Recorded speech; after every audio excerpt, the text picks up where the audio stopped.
Shalom saudara-saudari yang terkasih di dalam Kristus Yesus Tuhan kita.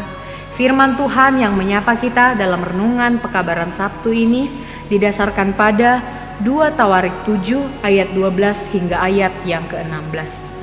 Kemudian Tuhan menampakkan diri kepada Salomo pada malam hari dan berfirman kepadanya, "Telah kudengar doamu dan telah kupilih tempat ini bagiku sebagai rumah persembahan.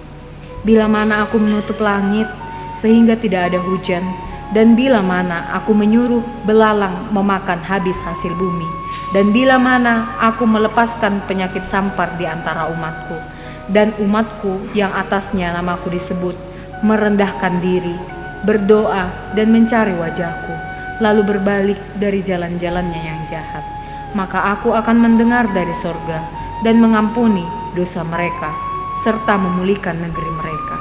Sekarang mataku terbuka dan telingaku menaruh perhatian kepada doa dari tempat ini.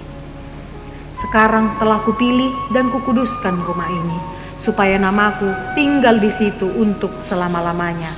Maka mataku dan hatiku akan ada di situ sepanjang masa."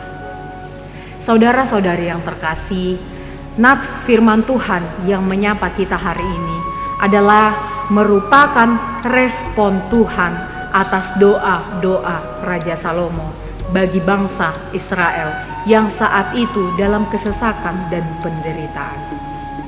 Salomo adalah seorang raja yang setia dan taat kepada Tuhan. Dalam kepemimpinannya, dia meminta kepada Tuhan supaya dia diberikan hikmat dan kebijaksanaan dalam memimpin bangsanya. Namun Allah memberikan lebih dari apa yang dimintakan Raja Salomo. Allah menambahkan begitu banyak berkat kepada Salomo. Tidak hanya hikmat dan kebijaksanaan, Allah juga memberikan kekayaan. Allah juga memberikan kekuasaan kepada Raja Salomo.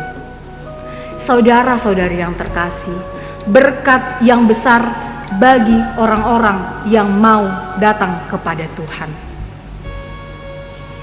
Allah ingin supaya umatnya datang kepada Tuhan, merendahkan hati untuk mencari wajah Tuhan. Pengakuan dan permohonan pengampunan akan memperoleh pemulihan dari Allah. Mungkin dalam kehidupan kita sehari-hari, perkataan, pendapat, komentar orang begitu banyak di dalam kehidupan kita. Namun komentar, pendapat orang maupun pandangan orang terhadap hidup kita, terhadap diri kita, itu tidak akan mempengaruhi hidup kita dan masa depan kita. Tetapi sepenuhnya yang ada atau mengambil bagian di dalam kehidupan kita adalah Tuhan. Tuhanlah yang merancangkan damai sejahtera bagi umatnya. Perkataan orang, pendapat orang lain yang bersifat menjatuhkan atau bersifat untuk membuat kita putus asa, jangan pikirkan, itu tidak berpengaruh. Saudara-saudari yang terkasih, marilah kita arahkan mata rohani kita kepada Tuhan. Karena Allah lah yang memiliki rancangan damai sejahtera di dalam kehidupan kita.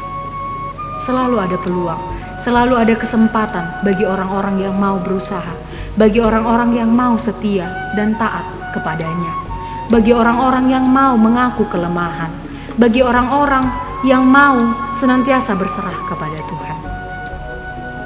Firman Tuhan menyatakan bahwa kunci untuk mengalami pemulihan adalah merendahkan diri, berdoa, bertobat kembali kepada jalannya. Merendahkan diri adalah menyadari bahwa hakikat kita adalah manusia yang berdosa. Kita tidak layak di hadapan Allah. Kita bukan apa-apa tanpa Allah. Tunduklah dan mengakulah atas kelemahan kita. Berdoa. Doa merupakan napas hidup bagi kita. Cara kita membangun hubungan dengan Tuhan. Percayalah, Tuhan akan mendengar doa orang-orang yang berseru kepadanya. Bertobat, pertobatan merupakan esensi manusia baru. Kembali kepada jalannya, meninggalkan hal-hal yang jahat, berubah, berbalik kepada Allah. Proses menuju hidup kembali kepada Allah, kepada jalannya, hidup seturut dengan kehendak Allah, dan mengutamakan kehidupan kita kepada Allah. Tuhan berjanji kalau umatnya merendahkan diri, berdoa, mencari wajah, dan bertobat, maka Tuhan akan memulihkan umatnya. Karena itu, wujudkanlah buah-buah pertobatan itu. Kepastian di tengah-tengah kehidupan yang serba tidak pasti di dunia ini. Allah menyediakan kepastian di tengah-tengah kehidupan yang tidak pasti di dunia ini. Jika kita mau berseru, jika kita mau menyerahkan kehidupan kita kepada Tuhan, Tuhan mampu melakukan sesuatu yang mustahil menjadi mungkin asal kita mau berseru, mau mengaku, mau berserah, mau merendahkan diri, berdoa dan bertobat kepada Tuhan. Demikianlah firman Tuhan. Amin.